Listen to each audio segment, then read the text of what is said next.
Hello everyone, welcome to home science classes. Home science classes में आपका स्वागत है। कैसे हैं आप? आशा करती हूँ अच्छे होंगे, खुश होंगे, मस्त होंगे और पढ़ाई कर रहे होंगे। तो आपको पता है हमने टेक्सटाइल समाप्त कर लिया है। अब हम कर रहे हैं अपने कंप्लीट टेक्सटाइल की प्रैक्टिस। कल हमने 50 क्वेश्चन डिस्कस किए थे, उसी के आगे आज हमें अपने क्वेश्चन को कंटिन्यू करना है। ये सारे क्वेश्चन आपके मंजू पाटनी मैम की बुक से लिए गए हैं। अगर आपके पास बुक है तो आप उस बुक में इसे पाएंगे, आप इसे वहाँ पर देख सकते हैं। ठीक, बाकी जो कल के क्वेश्चन होंगे वो कल के मेरे बनाए हुए सारे के सारे क्वेश्चन होंगे। ठीक, तो चलिए हम अपने आज के क्वेश्चन को कंटिन्यू करते हैं। कल हमने 50 क्वेश्चन डिस्कस किया था, तो आज उसी के आगे हमारा क्वेश्चन नंबर 51 है, जहाँ से हम आज बात करेंगे। ठीक, तो लिनन वस्त्र कपास की अपेक्षा कैसे होते हैं? क्या ये सस्ते होते हैं?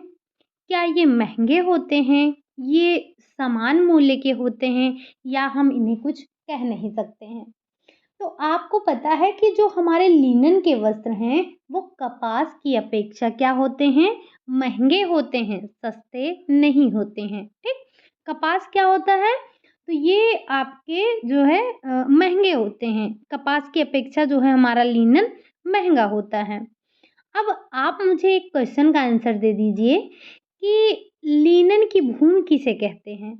आपने पढ़ रखा है, लिनन की भूमि किसे कहते हैं? इसका जवाब आप मुझे दे दीजिएगा। ठीक, अगला क्वेश्चन है आपका, क्वेश्चन नंबर 52 है। तंतु को तैयार करने हेतु तने में से बीज और पत्तियों को अलग करने की क्रिया कहलाती है। जब आप सबसे पहले यहाँ पर बात क्या की जा रही है? यहाँ पर आपसे मैन्युफैक्चरिंग पूछा जा रहा है। तो जब तंतु को तैयार करने के लिए तने में से बीज और पत्तियों को आप अलग करते हैं, तो ये क्रिया आपकी क्या कहलाती है? क्या ये गलाना कहलाता है? क्या ये रीपलिंग कहलाता है? ये कटाई कहलाता है या फिर इनमें से कोई नहीं? तो आपको पता है कि तने से बीज और पत्तियों को जो अलग करने की प्रक्रिया होती है वो आपकी रीपलिंग कहलाती है। क्या कहलाती है? तो वो प्रोसेस आपकी होती है, रीपलिंग प्रोसेस होती है। ठीक, अगला क्वेश्चन है आपका, फ्लैक्स के पौधों के तने में से तंतु अलग करने की क्रिया क्या कहलाती है? इससे पहले वाला क्वेश्चन आपने क्या देखा? जो इससे पहले वाला क्वेश्चन आपने देखा उसमें था कि आप पत्तियों और बीजों को कैसे अलग कर रहे हैं? यानी कि जब आप पत्तियों और बीजों को अलग कर रहे हैं तो वो क्रिया आपकी रिपलिंग कहलाई। लेकिन यहाँ क्या पूछा जा रहा है? यहाँ पर पूछा जा रहा है कि फ्लैक्स के पौधे के तने में से जो तंतु को अलग करने की क्रिया है वो क्रिया आपकी क्या कहलाती है? क्या वो गलाना कहलाता है? क्या वो कताई कहलाती है? क्या वो रिपलिंग कहलाता है या फिर वो ट्विस्टिंग कहलाता है? अब ये बहुत सिंपल सा है। ट्विस्टिंग का मतलब क्या होता है? हम सब जानते हैं कि ऐंठन होता है। ट्विस्टिंग कितने प्रकार की दी जाती है? यहाँ पर आपके लिए क्वेश्चन हो जाता है कि ट्विस्टिंग कितने प्रकार की दी जाती है। चलिए हम बता देते हैं कि ट्विस्टिंग 3 प्रकार से दी जाती है। एक आपकी होती है निम्न ट्विस्टिंग, एक आपकी होती है मध्यम ट्विस्टिंग और एक होती है आपकी उच्च ट्विस्टिंग। अब आप बताइएगा कि कितने से कितना प्रतिशत आपका निम्न होता है, कितना आपका उच्च होता है और कितना आपका औसत ट्विस्ट कहलाता है। ठीक, लेकिन यहाँ क्या पूछा जा रहा है कि फ्लैक्स के पौधे के तने में से तंतु अलग करने की क्रिया कहलाती है। तो वो क्रिया आपकी कताई नहीं कहलाएगी। कताई यानी कि स्पिनिंग नहीं कहलाएगी। रीपलिंग अभी अभी हमने देखा।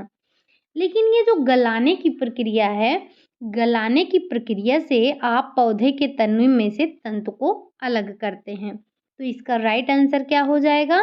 इसका राइट आंसर हो जाएगा आपका गलाना। ठीक, अगला क्वेश्चन है, अगर आपने थ्योरी की क्लासेस ली होंगी तो क्वेश्चन आपको बहुत आसान लग रहे होंगे और आप इसे आसानी से कर भी पा रहे होंगे। क्वेश्चन आप मुझे लास्ट में बताइएगा कि आपने कितने क्वेश्चन सही किए हैं, ठीक। अगला क्वेश्चन है आपका, लिनन पर की जाने वाली सबसे सामान्य परिसज्जा है। मतलब लिनन पर ऐसी कौन सी परिसज्जा की जाती है जो बिल्कुल सामान्य सी परिसज्जा है? क्या वो कुटाई है? क्या वो कैलेंडरिंग है? क्या वो साइजिंग है? या फिर वो ब्लीचिंग है? तो आपको पता है कि जो लिनन पर सामान्य परिसज्जा की जाती है वो है आपकी ब्लीचिंग। ब्लीचिंग की जो परिसज्जा है वो लिनन पर की जाने वाली एक सामान्य सी परिसज्जा होती है, ठीक। अगला क्वेश्चन आ जाता है आपका, लिनन का पौधा प्राप्त होता है। ये जो लिनन का पौधा होता है वो कहाँ से आपको प्राप्त होता है? क्या ये आपको कपास से मिलता है, नायलॉन से मिलता है, ये फ्लैक्स से मिलता है, या फिर इन सभी से मिलता है? तो जो हमारा लिनन का पौधा होता है वो फ्लैक्स से हमें प्राप्त होता है। किससे? फ्लैक्स से हमें प्राप्त होता है, ठीक। अगला क्वेश्चन है आपका, लिनन के रेशे का व्यास होता है। हमने आपको बताया है जहाँ पर आपको लंबाई ध्यान रखनी है, लंबाई ध्यान रखिएगा, जहाँ पर व्यास ध्यान रखना है, व्यास ध्यान रखिएगा। और जहाँ से आपसे ये जैसे लंबाई हो गया, पौधे की लंबाई कितनी होती है, रेशे की लंबाई कितनी होती है, रेशे का व्यास कितना होता है, तो ये सारे पॉइंट आपको ध्यान रखने हैं और हमने थ्योरी की क्लासेस में इनको डिस्कस भी किया है। क्वेश्चन आपसे पूछे जाते हैं इसीलिए ये आपको नोट डाउन भी करवाए गए हैं, ठीक। तो लिनन के रेशे का व्यास होता है कितना? 1.54 माइक्रोन होता है, 1.14 माइक्रोन होता है, 14 टू 18 माइक्रोन होता है, या फिर 1.16 माइक्रोन होता है। तो जो लिनन का व्यास होता है वो 14 टू 18 माइक्रोन होता है। कितना होता है? 14 टू 18 माइक्रोन होता है। अगला क्वेश्चन आ जाता है आपका, ऊन के तंतु प्राप्त किए जाते हैं। जो ऊन का तंतु है वो कहाँ से प्राप्त किया जाता है? क्या वो वनस्पति से प्राप्त किया जाता है? क्या वो रेशे से प्राप्त किया जाता है? क्या वो सन से प्राप्त किया जाता है? या फिर जानवरों के बालों से प्राप्त किया जाता है? तो हमें पता है कि ये जो हमारा ऊन है ये एक प्राणिज रेशा है। अब प्राणिज रेशे की बात हो रही है तो ये आपका ये तीनों तो अपने आप ही हट जाता है। ये जो आपका ऊन है, ये ऊन आपको जानवरों के बालों से प्राप्त होता है। अब वो जानवर आपके ऊँट हो सकते हैं, भेड़ हो सकती है, बकरी हो सकता है, खरगोश हो सकता है, कोई भी ये जानवर हो सकता है। हमारे जो है देश में या हमारे जो पूरे विश्व में अनेक प्रकार की जो प्रजातियाँ पाई जाती हैं, वो हमें क्या देते हैं? ऊन देते हैं, यानी कि उनके बालों से हम ऊन को प्राप्त करते हैं। तो जो आपका ऊन है ये आपका प्रोटीन जगत का रेशा है, ये आपका प्राणिज जगत का रेशा है, ये आपको जानवरों के बाल से प्राप्त होने वाला रेशा होता है। तो ये सारे पॉइंट आपको ध्यान रखने हैं किसके बारे में? ऊन के बारे में। बात की जाए ऊन की या फिर बात की जाए रेशम की, ये दोनों ही आपके प्राणिज जगत के रेशे होते हैं। प्राणिज जगत में आपके दो ही रेशे होते हैं, वुल और सिल्क। वहीं आपके अगर बात की जाए सॉरी, ये जो आपके खनिज जगत के रेशे हैं तो तीन आते हैं। कौन? सोना, चांदी, एस्बेस्टॉस। अब बाकी जितने भी आपके बच रहे हैं प्राकृतिक जगत वाले वो सारे के सारे आपके वानस्पतिक जगत के होते हैं, ठीक। अगला क्वेश्चन है आपका, सर्वप्रथम ऊनी वस्त्र निर्माण कला का प्रारंभ हुआ कहाँ पर हुआ था? जो ऊनी वस्त्र निर्माण कला का जो प्रारंभ हुआ वो कहाँ पर हुआ? क्या भारत में हुआ, इंग्लैंड में हुआ, चीन में हुआ, या फिर जापान में हुआ? तो हमें पता है कि ऊनी वस्त्र निर्माण कला का जो सर्वप्रथम प्रारंभ किया गया था वो किया गया था इंग्लैंड में। कहाँ हुआ था? तो ये हुआ था आपके इंग्लैंड में हुआ था, ठीक। अगला क्वेश्चन है आपका, कौन सा देश ऊन का उत्पादक नहीं है? मतलब इनमें से कौन सा ऐसा देश है जो ऊन का उत्पादन नहीं करता है? क्या वो चीन है, क्या वो भारत है, क्या वो ऑस्ट्रेलिया है या फिर वो ब्रिटेन है? तो जो ऊन का उत्पादक देश है, उसमें आपका भारत, ऑस्ट्रेलिया और ब्रिटेन, ये तीनों ही आते हैं। लेकिन अगर बात की जाए चाइना की, तो चाइना जो है ये ऊन का उत्पादन नहीं करता है। आप मुझे एक बार कमेंट करके बताइएगा कि चाइना किस रेशे का जन्मदाता माना जाता है? ऑप्शन मैं दे रही हूँ, कपास, रेशम, लिनन या फिर आपका ये तीनों का। किसका जो है ये जन्मदाता है? आपका चीन, जो पड़ोसी देश है हमारा। अगला क्वेश्चन है आपका, मेरिनो भेड़ का ऊन कहाँ सबसे अच्छा पाया जाता है? वैसे तो मेरिनो भेड़ का जो ऊन होता है वो अच्छा होता है, लेकिन जो सबसे अच्छा होता है वो कहाँ पर पाया जाता है? क्या वो जापान में पाया जाता है? क्या वो यूरोप में पाया जाता है? क्या वो मिस्र में पाया जाता है या फिर वो भारत में पाया जाता है? तो मेरिनो भेड़ का ऊन जो है वो सबसे अच्छा पाया जाता है यूरोप में। जो यूरोप में आपके मेरिनो भेड़ पाए जाते हैं, उनके जो ऊन उनसे जो प्राप्त किया जाता है वो सर्वोत्तम किस्म का होता है, बहुत अच्छा होता है। ठीक। अगला क्वेश्चन है आपका, भेड़ की नस्ल जिससे सर्वोत्तम किस्म की ऊन मिलती है उसे कहते हैं, मतलब वो कौन सा है? क्या वो मेरिनो है? क्या वो मेमना है? क्या वो याक है या फिर वो ऊँट है? हमने आपको कहा था कि आपको भी एक्टिव रहना होगा और आपको रिवीज़न करते रहना होगा, तभी आपका पूरा ये एक बार रिवाइज़ हो पाएगा, आप चीज़ों को रिकॉल कर पाएँगे। अब अगर आपने मेरी बात सुनी है, तो आपने पढ़ाई की होगी। अब अगर आपने पढ़ाई की है, तो मुझे एक आंसर ज़रूर दे दीजिएगा। ये जो मेमना है, ये मेमना कितने वर्ष के जो भेड़ होते हैं, उनको बोला जाता है? मतलब कितने माह या कितने वर्ष जो भी होता है, इनकी आयु एक बार आप हमें बता दीजिएगा। और ये क्वेश्चन आपसे पूछा भी जा चुका है कि कितने माह के जो बच्चे होते हैं, उनको आप मेमना बोलते हैं। लेकिन ये आपका राइट आंसर नहीं है, बस मैं आपसे पूछ रही हूँ। तो यहाँ पर आपसे ये पूछा जा रहा है, जो भेड़ की नस्ल जिसमें सर्वोत्तम किस्म का ऊन मिलता है, वो है आपका मेरिनो। ठीक? क्या है वो? वो मेरिनो है। लेकिन आपको जवाब किसका देना है? आपको बताना है मेमना के बारे में। मेमना यानी कि इसकी उम्र बतानी है आपको। ठीक? अगला क्वेश्चन है आपका, ऊँट के तंतु के केंद्र में एक नलिका होती है, सॉरी, ऊन के तंतु के केंद्र में एक नलिका होती है, जिसे कहा जाता है, क्या कहा जाता है? ल्यूमेन बोला जाता है, मेडुला बोला जाता है, गुहा बोला जाता है या फिर उसे केंद्रिका बोला जाता है। तो जो ऊन होता है, ऊन के तंतु के केंद्र में एक नलिका पाई जाती है। उस नलिका को हम क्या बोलते हैं? उस नलिका को मेडुला बोला जाता है। क्या बोला जाता है? तो उसे हम मेडुला बोलते हैं। ठीक। अगला क्वेश्चन है आपका, प्रथम श्रेणी का ऊन है, इनमें से कौन सा प्रथम श्रेणी का ऊन है? मेरिनो जाति की भेड़ से प्राप्त ऊन, संकरण जाति की भेड़ से प्राप्त ऊन, खींची गई ऊन या फिर विदर ऊन? अब देखिए, वैसे तो आपको पता है कि दुनिया का सबसे महंगा कोट मिंक कोट है, जो किससे बनाया जाता है? विक्यूना से बनाया जाता है। लेकिन फिर भी हमने जब ऊनों का श्रेणीकरण किया था, तो वहाँ पर हमने 4 श्रेणियाँ रखी थी। प्रथम, द्वितीय, तृतीय और चतुर्थ। लेकिन हमने प्रथम श्रेणी में मेरिनो जाति की भेड़ को ही रखा था।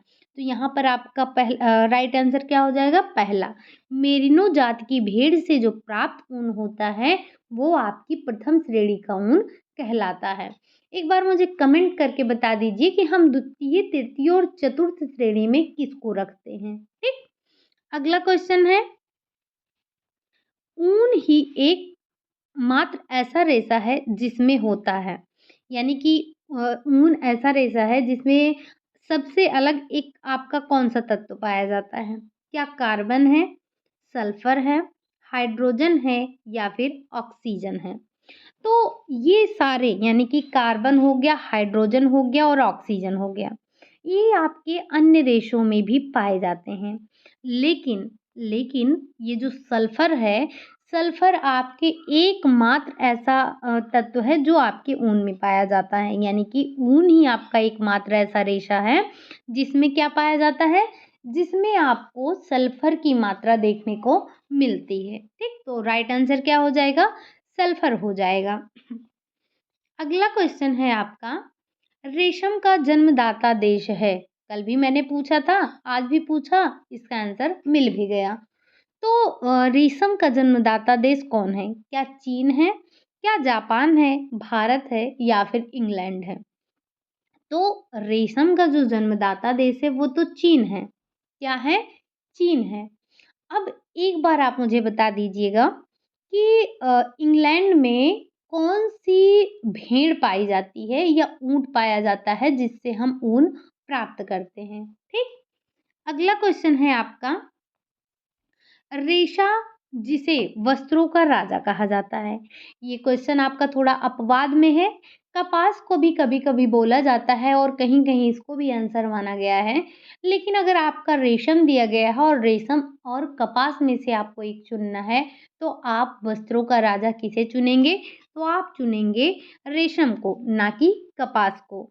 लेकिन ध्यान रखिएगा कि कपास को भी वस्त्रों का रेशा माना गया है। अगर आपके ऑप्शन में रेशम ना दिखे तो आप किसे सही करेंगे? तब आप सही करेंगे कपास को। लेकिन अगर कपास और रेशम दोनों दिया गया है तो आप सही करेंगे रेशम को। ठीक? तो वस्त्रों का राजा किसे कहा जाता है? रेशम को कहा जाता है। ठीक? अगला क्वेश्चन है आपका, अनुमानित कीजिए कि 1 मीटर रेशमी वस्त्र बनाने के लिए कितने कोकून चाहिए होगा? तो क्या हम 3000 कोकून से बना सकते हैं, 30 से 50 कोकून, 10,000 कोकून या इनमें से कोई नहीं? तो इसे नोट डाउन कर लीजिएगा, ये क्वेश्चन एक बार पूछा भी गया है। शायद से हमने थ्योरी की क्लास में डिस्कस नहीं किया था। इसीलिए मैं बोलती हूँ आपको पेन और नोटबुक साथ में लेकर बैठा कीजिए, जो भी नया पॉइंट मिले उसे नोट डाउन कर लिया कीजिए, ठीक? तो जो आपका रेशम होता है, रेशमी वस्त्र 1 मीटर रेशमी वस्त्र बनाने के लिए आपको लगभग 3000 कोकून की आवश्यकता होती है। सोचिए एक कपड़ा बनाने में हमें कितने कोकून को मारना पड़ता है। अगला क्वेश्चन है आपका, भिन्न-भिन्न कोकून से प्राप्त कई फिलामेंट को जोड़कर बनाया गया रेशम कहलाता है। जो आपके भिन्न-भिन्न कोकून होते हैं, कई फिलामेंट को जोड़कर जो बनाया गया रेशम होता है, वो क्या कहलाता है? क्या वो कता हुआ रेशम कहलाता है? क्या वो लपेटा हुआ रेशम कहलाता है? या फिर दोनों कहलाता है या इनमें से कोई नहीं?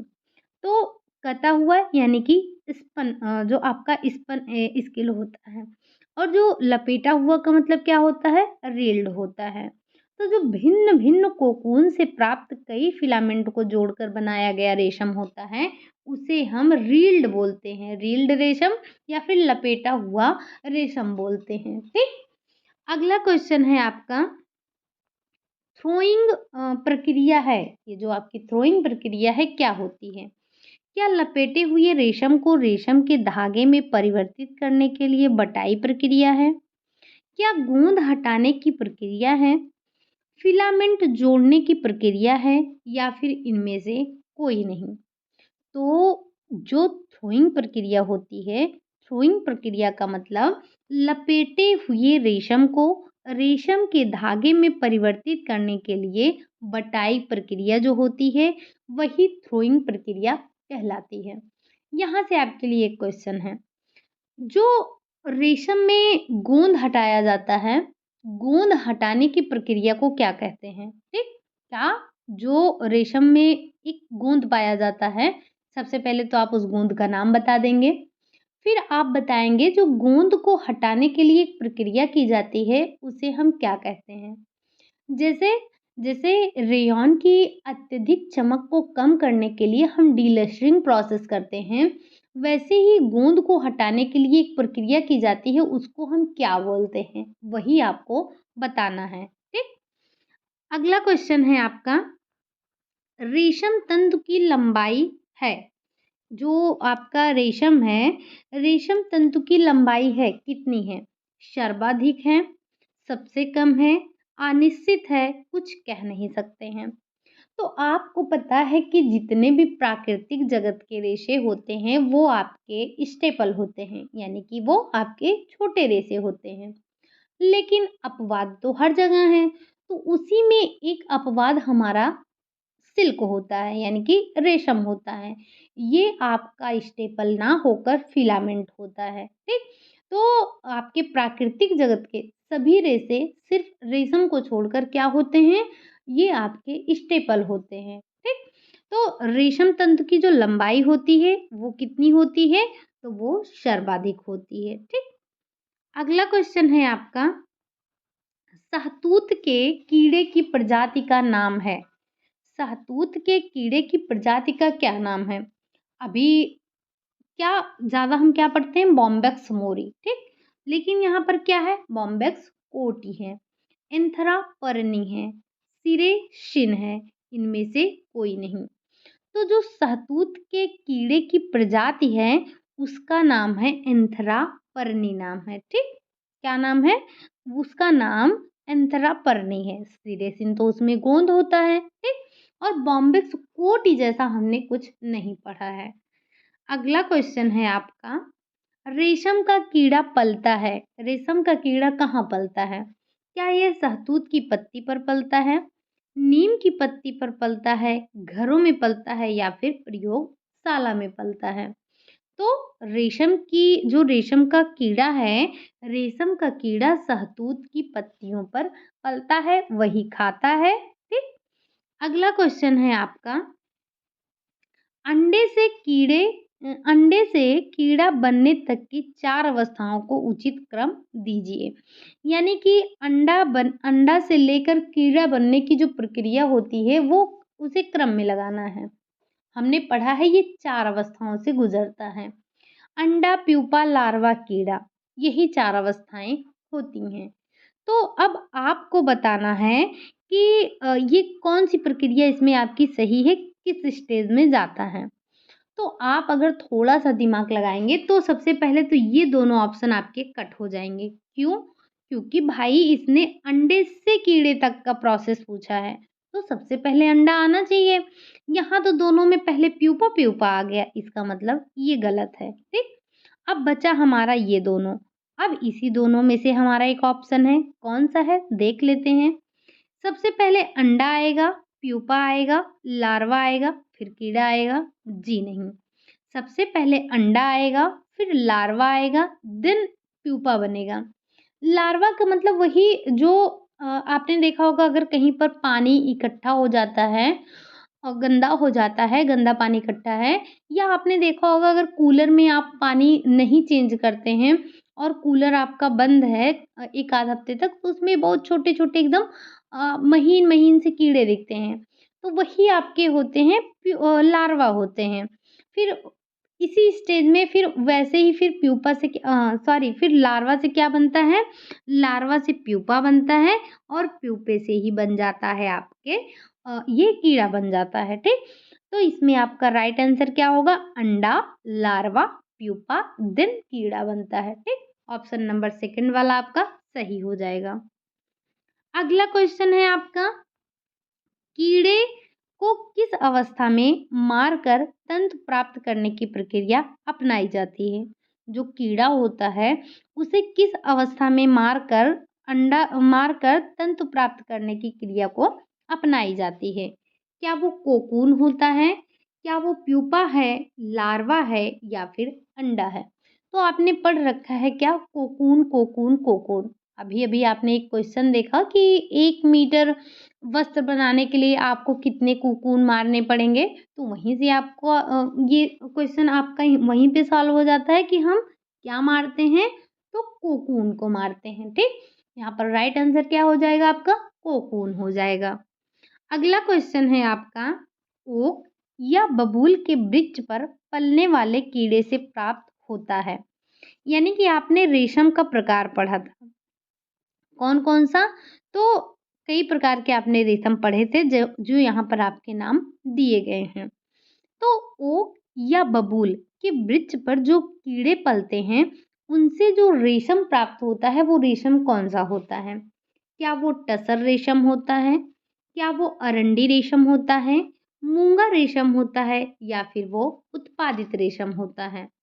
तो ओक या बबूल के वृक्ष से जो प्राप्त होने वाला कीड़े से जो प्राप्त होता है रेशा, वो आपका टसर रेशम के नाम से जाना जाता है या टसर रेशम कहलाता है। अगला क्वेश्चन है आपका, रेयॉन को कहा जाता है, रेयॉन को क्या कहा जाता है?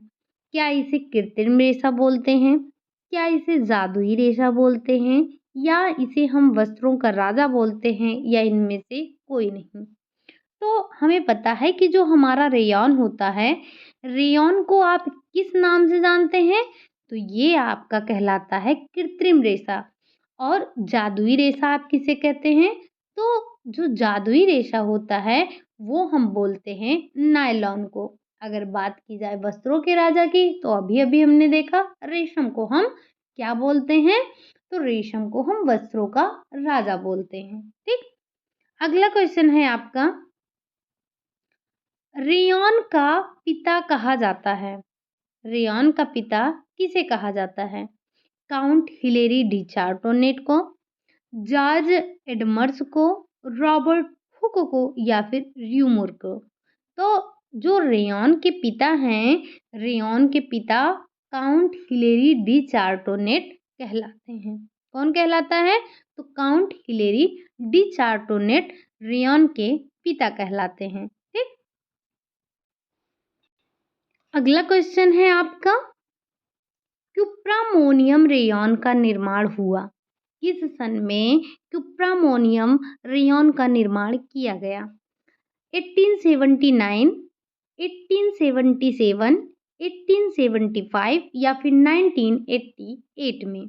तो जो क्यूप्रामोनियम विधि थी रेयॉन बनाने की, उसका निर्माण कब हुआ? उसका निर्माण हुआ 1879 में। कब? 1879 में। अगला क्वेश्चन है आपका, नायलॉन के धागे का सर्वाधिक रूप से निर्माण किस सन में हुआ? क्या 1938 में हुआ, 1948 में हुआ, 1958 में हुआ, या फिर 1960 में हुआ? तो नायलॉन के धागे का सर्वाधिक रूप से निर्माण जो हुआ, वो हुआ था आपके 1938 में हुआ था। कब हुआ था? 1938 में। सन थोड़ा सा ध्यान रखिएगा, पूछा जाता है। अगला क्वेश्चन है आपका, नायलॉन के तंतुओं का प्रकार नहीं है। इनमें से नायलॉन के तंतुओं का प्रकार कौन नहीं है? स्वनिर्मित रेशा, रेशा है यहाँ पर, रेशम नहीं है। एक रेशीय धागे, बहुरेशीय धागे, स्पन धागे। तो जो नायलॉन के तंतु का प्रकार नहीं है, वो है आपका स्वनिर्मित रेशे। ये जो नायलॉन के तंतु होते हैं, ये स्वनिर्मित नहीं होते हैं, ये तो कृत्रिम होते हैं ना, हम इनको बनाते हैं। अब जब हम इनको बनाते हैं, तो चाहे हम इन्हें एक रेशीय बनाएं, बहुरेशीय बनाएं, मोटा बनाएं, पतला बनाएं, छोटा बनाएं, ये हमारी इच्छा पर निर्भर करता है। इसकी लंबाई चौड़ाई हमारी इच्छा पर निर्भर करता है, और जो इसका व्यास होता है वो स्पिनिरेट के छिद्रों पर निर्भर करता है। ठीक? अगला क्वेश्चन है आपका, नायलॉन का आविष्कार हुआ? जो नायलॉन है, नायलॉन का आविष्कार किस सन में हुआ था? 1946 में हुआ, 1928 में हुआ, 1999 में हुआ, या फिर 1949 में हुआ? तो जो नायलॉन का आविष्कार हुआ था, वो कब हुआ था? वो हुआ था आपके ये नायलॉन का आविष्कार जो हुआ, वो हुआ 1928 में हुआ था। कब हुआ था? तो ये आपका 1928 में हुआ था। ठीक? अगला क्वेश्चन है आपका, निम्न में से परिसज्जा का उद्देश्य नहीं है। अब बताना है आपको, जो हम परिसज्जा करते हैं, इनमें से ऐसा कौन सा है जिसके उद्देश्य से हम परिसज्जा नहीं करते हैं? तो वस्त्र में विभिन्नता लाना, वस्त्र में बनावटीपन लाना, वस्त्र की आकर्षण तथा सुंदरता में वृद्धि करना या फिर वस्त्र की कोमलता को बढ़ाना। तो आपको पता है जो हम परिसज्जा करते हैं, परिसज्जा करने का उद्देश्य ही हमारा यही होता है कि अपने वस्त्रों में भिन्नता लाएं और क्या करें, वस्त्रों में बनावटीपन लाएं, वस्त्रों को आकर्षण और उसकी सुंदरता में वृद्धि करें। लेकिन जो परिसज्जा की जाती है उसका अर्थ ये नहीं होता है कि हम वस्त्रों को कोमल बनाएं, ठीक। तो जो इसके प्रमुख उद्देश्य होते हैं ये सारे होते हैं। अगला क्वेश्चन है आपका, निम्न में से यांत्रिक परिसज्जा का प्रकार नहीं है। हमने परिसज्जा दो प्रकार की पढ़ी थी, कौन कौन सी? एक हमारी यांत्रिक परिसज्जा थी और दूसरी हमारी रासायनिक परिसज्जा थी। हमने आपको बताया था कि आप ध्यान रखिएगा कि इनमें से कौन सी आपकी यांत्रिक परिसज्जा है और कौन सी आपकी रासायनिक परिसज्जा है। तो जो आपकी इसमें से आपको बताना है कि कौन सी आपकी यांत्रिक परिसज्जा नहीं है। पहला है कपड़ों की कुटाई करना, दूसरा है ब्रुश करना तथा रोएं उठाना, ब्लीचिंग करना एंड कैलेंडरिंग करना। तो जो आपकी यांत्रिक परिसज्जा नहीं है यानी कि यंत्रों द्वारा नहीं की जाती है वो है ब्लीचिंग। ब्लीचिंग क्या है? तो ब्लीचिंग आपका रासायनिक परिसज्जा होता है। ब्लीचिंग के बारे में आपने पढ़ रखा है, ठीक। अगला क्वेश्चन है आपका, निम्नलिखित में से रासायनिक परिसज्जा का प्रकार नहीं है। अभी हमने देखा क्या कि यांत्रिक परिसज्जा का प्रकार कौन सा नहीं था, अब इसमें बताना है कि कौन सा रासायनिक परिसज्जा का प्रकार नहीं है। क्या वो मर्सराइजिंग है, क्रेपिंग है, सिकुड़न अवरोधक है, टेंटरिंग है। तो जो आपका इसमें से रासायनिक परिसज्जा नहीं है वो है आपका कौन सा है? तो वो आपका टेंटरिंग है। टेंटरिंग आपकी रासायनिक परिसज्जा ना होकर क्या है? यांत्रिक परिसज्जा है। अब एक बार कमेंट करके बता दीजिए कि ये टेंटरिंग परिसज्जा होती क्या है। अगला क्वेश्चन है आपका, तिरपाल तथा रेन कोट पर की जाने वाली परिसज्जा कहलाती है। जो आपकी तिरपाल होती है और जो रेन कोट होता है जो उस पर परिसज्जा की जाती है वो क्या कहलाती है? एक बात बताइए, आप रेन कोट पहनते कब हैं? बारिश से बचने के लिए ही तो पहनते हैं। तो जो उस पर परिसज्जा होगी वो जल अवरोधक ही तो होगी, ना कि आपके सिकुड़न अवरोधक, अग्नि अवरोधक, फफूंद अवरोधक। तो जो रेनकोट और तिरपाल होता है इन पर जो परिसज्जा होती है वो आपके जल अवरोधक परिसज्जा कहलाती है या जल अवरोधक परिसज्जा की जाती है। अग्नि अवरोधक वस्त्रों को अग्नि से बचाने के लिए जो आपके ये आग बुझाने वाले होते हैं जो इन वस्त्रों का प्रयोग करते हैं वो आपके अग्निरोधी वस्त्र होते हैं, ठीक।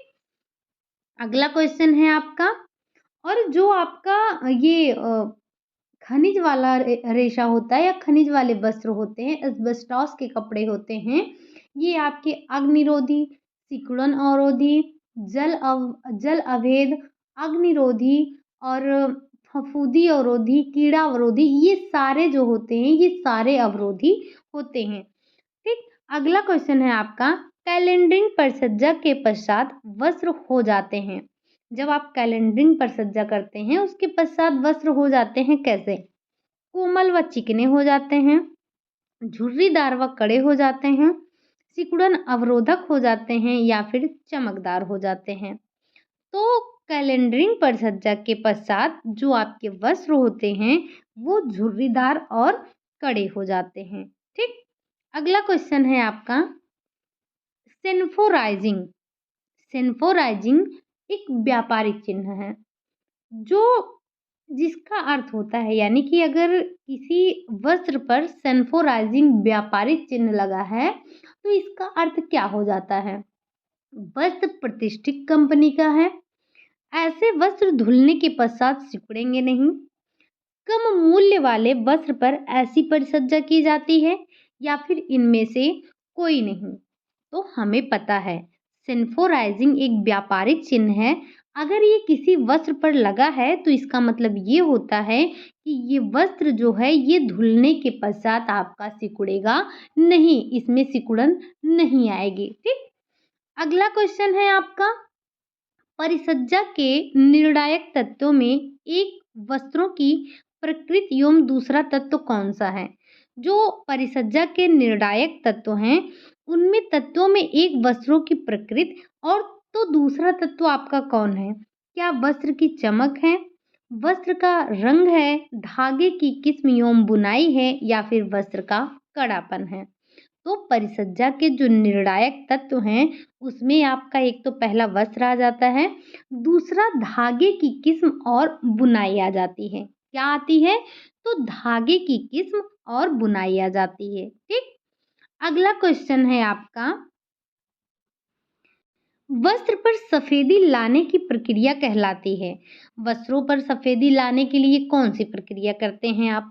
क्या सैनफोराइजिंग करते हैं, मर्सराइजिंग करते हैं, ब्लीचिंग करते हैं या फिर मोयरिंग करते हैं? तो जो वस्त्र होते हैं, वस्त्रों में सफेदी लाने के लिए आप ब्लीचिंग करते हैं। क्या करते हैं? ब्लीचिंग करते हैं, दाग धब्बे छुड़ाते हैं या फिर कोई आपका जैसे कभी-कभी क्या होता है कि हमें एक ऐसे कलर की आवश्यकता होती है जो कि दुकानदार के पास होता नहीं है। तो वो आपसे थोड़ा-सा टाइम माँग लेता है और वो आपको जिस रंग का आपको वस्त्र चाहिए होता है, उस रंग का दे देता है। तो वो करता क्या है, कहाँ से लाता है? तो वो जो उसके पास कलरफुल पड़े हैं, मान लीजिए आपने दुपट्टा ही लिया, तो वो जो कलरफुल दुपट्टा था उसने पहले उसको ब्लीच कर दिया। ब्लीच करने के बाद उसका रंग निकल गया, उसमें सफ़ेदी आ गई। अब सफ़ेद वस्त्र पे आप कोई भी रंग चढ़ा सकते हैं, तो फिर वो क्या करता है, तो वो जो है उस पर रंग चढ़ा देता है और आपको दे देता है। अगला क्वेश्चन है आपका, वस्त्र को जल निवारक बनाने के लिए वस्त्र पर कौन सी वस्तु द्वारा परिसज्जा की जाती है? रबर जमाकर, प्लास्टिक की राल जमाकर, धातु की सतह द्वारा, मोम के घोल से। तो जो वस्त्र को जल निवारक बनाने के लिए आप उस पर मोम के घोल को लगाते हैं। क्या करते हैं? मोम के घोल से उसको परिसज्जा देते हैं। अगला क्वेश्चन है आपका, सूती वस्त्र पर सिल्क के समान चमक लाने के लिए कौन सी परिसज्जा की जाती है? जो आपका सूती वस्त्र है उस पर सिल्क के समान चमक देने के लिए आप कौन सी परिसज्जा करते हैं? क्रेपिंग करते हैं, मर्सराइजिंग करते हैं, मोयरिंग करते हैं या फिर सैनफोराइजिंग करते हैं? तो जो सूती वस्त्र है, सूती वस्त्र पर चमक सिल्क के समान चमक लाने के लिए आप उस पे सैनफोराइजिंग परिसज्जा करते हैं। क्या करते हैं? उस पर आप सैनफोराइजिंग परिसज्जा करते हैं। अगला क्वेश्चन है आपका, वस्त्रों के टिकाऊपन व कार्य क्षमता बनाए रखने हेतु आवश्यक है। जो आपके वस्त्र हैं, वस्त्र की जो टिकाऊपन है और उसकी कार्य क्षमता को बनाए रखने के लिए किसकी आवश्यकता है? क्या धुलाई की आवश्यकता है? क्या इस्त्री करने की आवश्यकता है? देखभाल एवं संरक्षण की आवश्यकता है या फिर कोई नहीं? तो वस्त्रों के टिकाऊपन और कार्य क्षमता को बनाए रखने के लिए हमें वस्त्रों के देखभाल की आवश्यकता होती है। उसके देखभाल और संरक्षण की आवश्यकता होती है। किस तरह से हमें उसे फैलाना चाहिए, किस तरह से हमें उसे रखना चाहिए। जैसे अभी ठंडी का मौसम जा रहा है तो हमें अपने वस्त्रों को गंदे नहीं रखने चाहिए।